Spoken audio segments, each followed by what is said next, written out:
तो इस वीडियो में हम 22 जुलाई से 31 जुलाई तक के करंट अफेयर्स को कंप्लीट करेंगे। तो चलिए स्टार्ट करते हैं। देखो, करंट अफेयर्स कंप्लीट करने से या कंटेंट इकट्ठा करने से ज़्यादा ये ज़रूरी है समझना कि हमें करंट अफेयर्स को किस तरह से देखना चाहिए ताकि हम उसको एग्ज़ाम में ज़्यादा से ज़्यादा यूज़ कर सकें। जैसे दी हिंदू में ये एडिटोरियल था, बांग्लादेश में छात्र विरोध प्रदर्शन पर।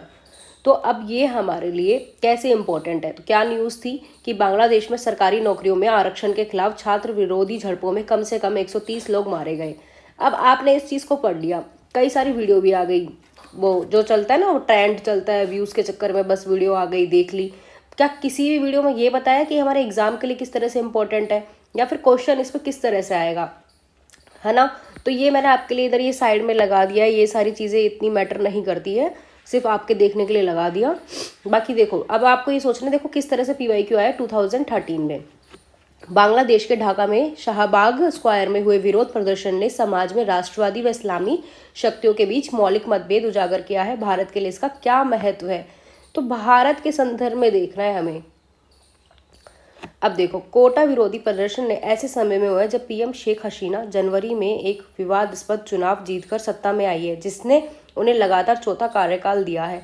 वह जानती थी कि इस बार सबसे बड़ी चुनौती उच्च मुद्रास्फीति और बेरोजगारी है। तो ये कुछ भी ये कुछ भी इम्पोर्टेंट नहीं है हमारे लिए। ये इम्पोर्टेंट है किस तरह से पूछा जाएगा, इसी के अकॉर्डिंग फिर हमने मॉडल क्वेश्चन तैयार किया।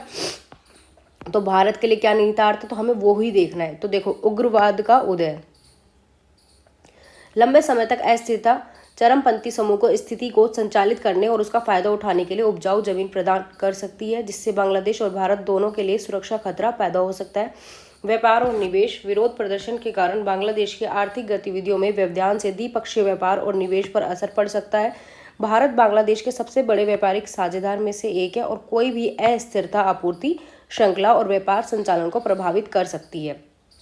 तो हमारे व्यापार और निवेश पर प्रभाव पड़ेगा, उग्रवाद का उदय हो सकता है ना। तो ये निहितार्थ है भारत के संदर्भ में। क्षेत्रीय कनेक्टिविटी, तो देखो कैसे बांग्लादेश भारत की एक्ट ईस्ट नीति बांग्लादेश, भूटान, भारत, नेपाल जैसे उप क्षेत्रीय कनेक्टिविटी पहल में एक महत्वपूर्ण कड़ी है। लंबे समय तक अशांति रहने से इन पहलों में बाधा आ सकती है। बुनियादी ढांचा विकास परियोजना में देरी हो सकती है। राजनयिक संबंध देखो अब कैसे प्रभावित होंगे। विरोध प्रदर्शनों ने भारत को एक नाजुक राजनयिक स्थिति में डाल दिया है, जो बांग्लादेश में लोकतांत्रिक रूप से चुनी गई सरकार के लिए अपने समर्थन और मानवाधिकारों और लोकतांत्रिक मूल्यों पर चिंताओं का संतुलित कर रहा है। और देखो, सीमा पार आंदोलन, विरोध प्रदर्शन दोनों देशों के बीच लोगों की आवाजाही को प्रभावित कर सकता है, जिससे पर्यटन, शिक्षा, सांस्कृतिक आदान प्रदान कार्यक्रम प्रभावित हो सकते हैं। तो ये चीज़ इंपॉर्टेंट है, अगर क्वेश्चन आएगा ना तो इसी तरह से आएगा। चीनी प्रभाव, बांग्लादेश में कोई भी दीर्घकालिक अस्थिरता चीन के लिए इस क्षेत्र में अपना प्रभाव बढ़ाने का अवसर पैदा कर सकती है, जो संभावित रूप से भारत के रणनीतिक हितों को प्रभावित कर सकती है। बांग्लादेश में राजनीतिक अस्थिरता और सामाजिक अशांति भारत के लिए सुरक्षा चुनौती पैदा कर सकती है, खासकर खुली सीमा पर। इससे लोगों की सीमा पार आवाजाही बढ़ सकती है, शरणार्थियों की संभावित आमद हो सकती है और तस्करी और ट्रैफिकिंग गतिविधियों में वृद्धि हो सकती है। अब वो कंप्लीट हो गई, तो वही हमारे को बस उसमें से यही रिलेवेंट था और हमें यही देखना था। आगे चलो, 22 जुलाई में एक और है कि बेरोजगारी से निपटने के लिए महिला रोजगार पर ध्यान केंद्रित करें। चलो स्टार्ट करो। महिला सशक्तिकरण जनसंख्या समृद्धि को नियंत्रित करने की कुंजी है ना। क्या न्यूज़ है, न्यूज़ देख लेते हैं हम कि 2022-23 के लिए PLFS ने 1 जुलाई 2022 से 30 जून 2023 तक की अवधि को कवर किया। ये कुछ भी हमारे लिए इम्पोर्टेंट नहीं है। तो ये क्या है, ये जो PLFS का सर्वे है ना, ये इंपॉर्टेंट है कि यह अर्थव्यवस्था के लिए एक अच्छा संकेत है, क्योंकि अखिल भारतीय स्तर पर रोजगार की स्थिति में क्या हुआ है, सुधार हुआ है। तो बस हमें यहाँ से सिर्फ यही पॉइंट उठाना है। आगे चलो, देखो अब बेरोजगारी से निपटने के लिए अधिक महिलाओं को रोजगार क्यों दिया जाना चाहिए, तो उसके लिए फिर ये सारी लाइनें हैं कि अप्रयुक्त प्रतिभा और कौशल का उपभोग, महिलाएं संभावित कार्यबल के एक महत्वपूर्ण हिस्से को प्रतिनिधित्व करती है। आर्थिक समृद्धि को बढ़ावा देना, अध्ययन से पता चलता है कि महिलाओं के रोजगार और GDP की वृद्धि के बीच सीधा संबंध है, कि अगर जितना ज़्यादा महिला काम करेगी तो हमारी GDP भी ग्रोथ होगी। विविधता और नवीनता को बढ़ावा देना, महिलाएं अद्वितीय दृष्टिकोण लाती है जो समस्या समाधान और रचनात्मकता को बढ़ाती है। गरीबी कम करने में योगदान। रोजगार महिलाओं को वित्तीय स्वतंत्रता प्रदान करता है जिससे उनके परिवारों और समुदायों को लाभ होता है। सामाजिक विकास में सुधार, सशक्त महिलाएं बेहतर शिक्षा, स्वास्थ्य और समग्र कल्याण में योगदान देती है। अब महिलाओं रोजगार बढ़ाने के लिए रणनीतियां, अगर आपसे क्वेश्चन इस तरह से पूछ ले कि महिलाओं के रोजगार में किस तरह से वृद्धि करनी चाहिए, तो कौशल विकास को बढ़ावा दो। महिलाओं की जरूरतों आकांक्षाओं के अनुरूप कौशल विकास कार्यक्रमों में निवेश करने से उनकी रोजगार क्षमता बढ़ सकती है। संसाधनों और बाजारों तक पहुंच को सुविधाजनक बनाना, महिलाओं को भूमि, ऋण, प्रौद्योगिकी और बाजार संपर्क तक पहुंच प्रदान करना उन्हें अधिक उत्पादक और लाभदायक आर्थिक गतिविधियों में संलग्न करने में सक्षम बना सकता है। लैंगिक रूढ़िवादिता और सामाजिक मानदंडों को चुनौती देना, जागरूकता बढ़ाना और लिंग संवेदनशील दृष्टिकोण को बढ़ावा देना उन सांस्कृतिक बाधाओं को तोड़ने में मदद कर सकता है जो महिलाओं के आर्थिक सशक्तिकरण में बाधा बनाती है। तो जिस तरह से क्वेश्चन पूछे जा सकते हैं, सिर्फ उतना ही कंटेंट आपको दिया गया है, अननेसेसरी नहीं है कुछ भी। बाहर आप उसको कहीं ना कहीं GS 1, 2, 3 कहीं पे भी यूज कर लोगे। भारत में महिलाएं LFPR की बढ़ती प्रवृत्ति आर्थिक समृद्धि और लैंगिक समानता के लिए एक आशाजनक अवसर प्रस्तुत करती है। मौजूदा चुनौतियों का समाधान करके और व्यापक रणनीतियों को लागू करके भारत अपनी महिला कार्यबल की पूरी क्षमता का उपयोग कर सकता है और एक अधिक समावेशी और समृद्ध समाज बना सकता है। तो जो कंक्लूजन भी है वो कितना बैलेंस वे में लिखा गया है, ये सीखना है आपको यहाँ से। अब देखो, जो हमारा बजट आया था 23-24 जुलाई में, इकोनॉमी सर्वे बजट आए थे जिसमें 9 चीज़ को प्रायोरिटी दी गई थी। Productivity and resilience in agriculture, manufacturing and services, infrastructure, employment and skilling, urban development, innovation, research and development, inclusive human resource development and social justice, energy security, next generation reform. तो अपना देखो, जो बच्चे 2024 में paper देने वाले हैं उन्होंने तो बजट कवर कर ही लिया होगा, है ना। और इसमें सिर्फ क्या किया गया है, जैसे इस सेक्टर में भारत ने, इस संदर्भ में भारत ने क्या क्या काम सरकार आगे आने वाले समय में करने वाली ना, तो बहुत सारे फैक्ट और डाटा लिखे हुए हैं। तो वो अभी से अब हमको करने का कोई उसको फायदा है नहीं, बस आपने अगर देख लिया है तो ठीक है। और सभी ने, मुझे लगता है ऑलमोस्ट बजट जो भी आया सब देख लिया होगा। तो ये क्या क्या, क्योंकि हमें जो उसकी कंट्रोवर्सी है ना कि आम आदमी के लिए क्या, आम आदमी के लिए क्या, तो मैं यहाँ पे सिर्फ एग्जाम ओरिएंटेड पढ़ा रही हूँ। मुझे कोई वो नहीं है कि हाँ आओ सब देखो आम आदमी के लिए क्या। तो क्योंकि अब हमें एग्जाम में तो उस तरीके से पूछेगा नहीं, तो हम तो पढ़ रहे हैं ना एग्जाम क्रैक करने के लिए। तो अभी उसमें बस ये करने वाले हैं, तो फैक्ट और डाटा बहुत सारे दे दिए गए हैं। तो इसलिए मैंने यहाँ पे बहुत ज़्यादा कंटेंट हो, इस वजह से इसको यहाँ पे नहीं लिया है, क्योंकि तो 2024 वाले उन्होंने प्रिपेयर कर लिया होगा। जब 2025 में आएगा तो हम इसको अच्छी तरह से करेंगे, ठीक है। अब 26 जुलाई को ये न्यूज़ थी। इस वीक ना बहुत कम एडिटोरियल और करंट अफेयर्स था जो हमारे एग्जाम के लिए बहुत इंपॉर्टेंट हो। तो इस वजह से ये, क्योंकि कोचिंग हो या मैगजीन वगैरह होती है ना, तो वहाँ पे ये है कि हमें 150 पेज 200 पेज, उनके पास ये होता है कि हाँ इतने का तो कंटेंट हमें देना ही है, तो अननेसेसरी भी बहुत ज़्यादा कंटेंट डाला जाता है। तो यहाँ हम वही पढ़ेंगे जितने की नेसेसरी है।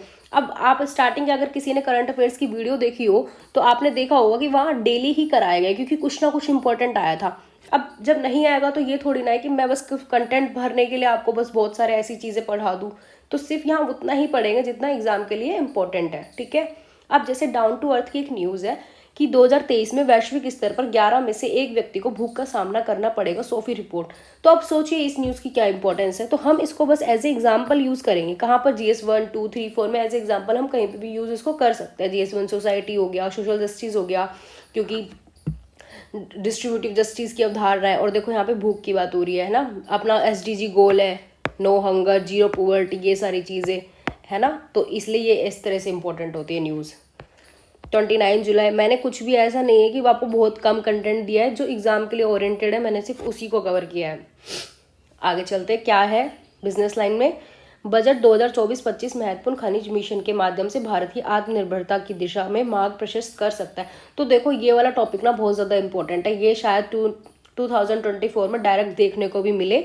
तो देखो अब बजट 2024-25 में घोषित क्या है न्यूज़, मतलब बजट 2024-25 में घोषित भारत का महत्वपूर्ण खनिज मिशन एक महत्वपूर्ण पहल है जिसका उद्देश्य आर्थिक विकास और ऊर्जा परिवर्तन के लिए आवश्यक महत्वपूर्ण संसाधनों तक देश की पहुंच सुनिश्चित करना है। तो अब देखो मैंने यहाँ पे क्वेश्चन भी बना दिया, तो आपको ना बिल्कुल टेंशन लेने की जरूरत ही नहीं है, या आपको बहुत ज़्यादा टाइम वेस्ट करने की जरूरत नहीं है क्या लिखे क्या ना लिखे, है ना। तो आपके पास बस आप रिवाइज करो ज़्यादा से ज़्यादा। अगर आपको लग रहा है ना कि मैंने यहाँ कंटेंट कम दिया है, तो आप मुझे ये बताओ, जिसने भी मेरी वो पहले वाली क्लास ली है क्या आपको वो याद है, क्या उतना भी आपको याद है अच्छे से कि कौन कौन सी आई थी। तो नहीं है ना, तो इसलिए प्लीज़ ज़्यादा कंटेंट के पीछे मत भागो, जो है ना उसी को बार बार रिवाइज करो, क्योंकि अगर आप उस 20% के पीछे भागते रहोगे ना तो बहुत मुश्किल हो जाएगा एग्जाम निकालने, बजाय हम उस 80% पे फोकस करते हैं जहाँ से ज़्यादा चांसेस होते हैं। तो क्वेश्चन पढ़ो। Despite its challenges, the Critical Mineral Mission holds immense potential to transform Indian mineral sector and contribute the country economic growth and energy security. In this context, evaluate the Critical Mineral Mission of Government of India. जो Government of India ये वाला mission लेने वाली है उस पर उसका evaluate करना है, ठीक है। चलो स्टार्ट करते हैं। महत्वपूर्ण खनिज वे खनिज है जिनकी कभी अन्य कच्चे माल की तुलना में अर्थव्यवस्था पर अधिक प्रभाव डाल सकती है। 2023 में मिनिस्ट्री ऑफ माइंस ने भारत की पहली महत्वपूर्ण खनिज सूची जारी की, जिसमें लिथियम, ग्रेफाइट, तांबा, कोबाल्ट और निकल जैसे आवश्यक खनिज शामिल है। तो थोड़ा सा हमने बता दें क्रिटिकल मिनरल को लेकर।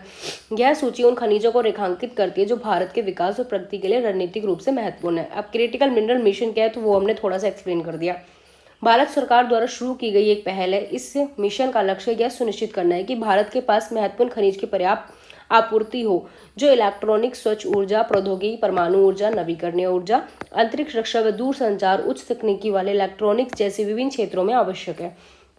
उद्देश्य और रणनीतियाँ क्या है, क्या होने वाला है इस मिशन में? साझेदारी के माध्यम से आपूर्ति सुनिश्चित करना, अर्जेंटीना, ऑस्ट्रेलिया और चिली जैसे खनिज समृद्ध देशों के साथ रणनीतिक साझेदारी स्थापित करना, घरेलू उत्पादन को बढ़ावा देना, भारत के भीतर संभावित खनिज भंडारों की पहचान और अन्वेषण, खनन बुनियादी ढांचे में निवेश, सतत खनन प्रथाओं को बढ़ावा देना शामिल है, प्रसंस्करण और शोधन क्षमताओं को बढ़ावा, अनुसंधान और विकास को बढ़ावा देना। आगे और क्या करने वाले हैं हम? एक टिकाऊ और लचीला मूल्य श्रृंखला बनाना, कि खनन और प्रसंस्करण गतिविधियों में शामिल जो समुदायों में सामाजिक और आर्थिक कल्याण को सुनिश्चित करना इसमें शामिल है। अब क्या है, चुनौतियां भी हैं, है ना। वैश्विक प्रतिस्पर्धा, दुनिया भर में महत्वपूर्ण खनिजों की मांग बढ़ रही है, जिससे सीमित संसाधनों के लिए तीव्र प्रतिस्पर्धा हो रही है। पर्यावरण संबंधी चिंताएं, खनिजों के खनन और प्रसंस्करण से पर्यावरण पर नकारात्मक प्रभाव पड़ सकता है। अब देखो, कंक्लूजन हमेशा बैलेंस वे में लिखना चाहिए, अपनी चुनौतियों और ये दिखाना चाहिए कि हाँ ठीक है, अगर कुछ चीज़ हो रही है तो उसका अच्छा प्रभाव दिखाओ। अपनी चुनौतियों के बावजूद क्रिटिकल मिनरल मिशन भारत के खनिज क्षेत्र को बदलने और देश के आर्थिक विकास और ऊर्जा सुरक्षा में योगदान देने की अपार क्षमता रखता है। मिशन में उल्लेखित रणनीतियों को लागू करके भारत महत्वपूर्ण खनिजों की एक स्थिर आपूर्ति सुरक्षित कर सकता है, आयात पर निर्भरता कम कर सकता है और एक संपन्न घरेलू खनिज उद्योग बना सकता है। तो देखो कंक्लूजन किस तरह से लिखते हैं। चलो अब नेक्स्ट 31 जुलाई को ये था कि Kerala landslides a look at the extreme weather event in India. तो हमें क्या होता है, GS1 में एग्जाम्पल लिखने के लिए चाहिए होता है, बाकी तो हम स्टैटिक पार्ट में पूरा ये पढ़ते ही है, तो लिखने के लिए हमें एग्जाम्पल चाहिए होते हैं कि कहाँ कहाँ पर रिसेंटली ऐसे ऐसे इवेंट हुए, कहाँ पर बहुत ज़्यादा फ्लड आया, लैंडस्लाइड हुआ है ना। तो ये सारी चीज़ें, तो इसको हम GS1 में या फिर ज्योग्राफी ऑप्शनल किसी का, तो वहाँ पर हम इसको यूज़ कर सकते हैं। तो ये हमारा ना कंप्लीट हो गया। मैं फिर बोलूँगी कि ज़्यादा कुछ नहीं था इस वीक, इसलिए ही इतना कम है। और अगर जिसने भी मेरी पहले वाली करंट अफेयर्स की वीडियो नहीं देखी है तो उसे देखो, क्योंकि अगर मैं एथिक्स भी पढ़ा रही हूँ, SC भी पढ़ा रही हूँ ना, तो उन सब के लिए आप मुझे ये बताओ कि आप एग्जाम्पल कहाँ से लेके आओगे। यहीं से तो एग्जाम्पल लेके आओगे, और हर चीज़ में UPSC डिमांड एग्जाम्पल्स की करता है, और इसी से बच्चों के मार्क्स इंक्रीज होते हैं। आप सोचते हो कि हम लास्ट मिनट में बस PT 365 या मेंस 365 उठाकर सारी चीज़ें रट लेंगे, लेकिन आप उसमें क्या होता है ना कि यूज़ नहीं सीख पाओगे। यूज़ करना आ जाता है ना, तो हम कम से कम कंटेंट को भी बहुत ज़्यादा मल्टीपल यूज़ कर सकते हैं। ये होता है ना कि वो बस कंटेंट बहुत ज़्यादा इकट्ठा कर लेना और फिर वो मेमोरी में हमें याद हो नहीं रहा है ठीक से। तो ये सारी चीज़ें होती है, इसलिए जो मैं और भी सब्जेक्ट पढ़ा रही हूँ ना, उनकी बेनिफिट भी आपको तभी मिलेगा जब आप ये करंट अफेयर्स को फॉलो करोगे, क्योंकि आप जो उसमें पढ़ रहे हो ना वो एग्जाम्पल पुराने हो जाएंगे, है ना। फिर जब पुराने हो जाएंगे तो मार्क्स भी आपको आधा मार्क्स कम ही मिलेगा। अब नई जब चीज़ें पढ़ोगे, नई चीज़ों को यूज़ करना सीखोगे, तो आधा मार्क्स लोगों से और ज़्यादा ही मिलेगा। तो इसलिए कुछ भी पढ़ रहे हो ना तो सब कुछ भी GS 1 2 3 4, लेकिन अगर आपने करंट अफेयर्स नहीं पढ़ा ना, फिर उनको पढ़ने का कोई वो नहीं है, क्योंकि फिर आपके एवरेज मार्क्स ही आने वाले हैं, और उससे क्या होगा, फिर आपकी जो रैंक है ना वो नहीं आएगी। देखो आपको बुरा लग सकता है, लेकिन यही सच है। तो अगर आपको अब मेरा ये इनिशिएट अच्छा लगा हो तो आप इस चैनल को सब्सक्राइब कर सकते हैं, और आपको आगे भी अगर कोई प्रॉब्लम आ रही हो या आपको कुछ और इम्प्रूवमेंट मुझसे करवानी है, कुछ सुधार आपको करवाना है, तो वो भी आप मुझे कमेंट करके बता सकते हो।